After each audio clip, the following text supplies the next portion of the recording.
Une fille qui a été abusée 4 fois par son beau-père.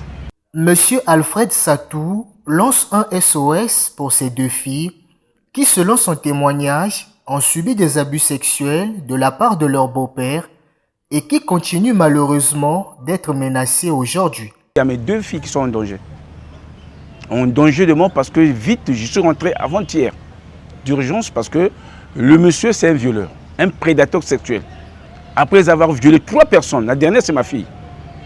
Et cette fille est soutenue par sa grande sœur. Les filles, nous allons les nommer Ketia et Sonia. L'une a 17 ans et l'autre 24 ans, vivent encore ce calvaire depuis plusieurs années. L'affaire, selon le témoignage de leur père, a été portée au niveau de la justice et du ministère de la promotion de la femme. Aujourd'hui, s'il a été arrêté, ce monsieur-là, c'est grâce aux efforts fournis par madame, la ministre chargée de la promotion de la femme.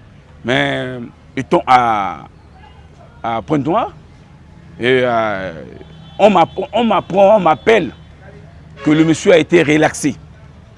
Je me pose la question, quelqu'un qui attend son jugement à la maison d'arrêt, est relaxé. Et il promet la mort à mes 2 enfants. Alfred réclame justice et la protection de ces 2 filles qui vivent sous une psychose et en danger permanent. Selon leur témoignage, abandonnées par leur mère qui réfuterait les faits et aurait préféré protéger son homme. Alfred dit vivre des moments difficiles avec ses filles. 2 jeunes filles qui sont en difficulté, qui ne attendent pas qu'il y ait une mort pour chercher à... Non, moi ce que je veux, je réintègre à ce que le gouvernement sache et qu'il fasse justice de cette situation. Qu'il ait justice, pas à 2 temps. Moi je veux la justice pour que mes enfants vivent dans la quiétude. Parce qu'ils sont inquiétés par le même.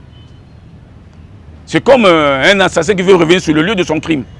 C'est pas normal. Un violeur qui s'est retrouvé à la maison d'arrêt, qu'on relâche. C'est très dangereux pour les 2 filles.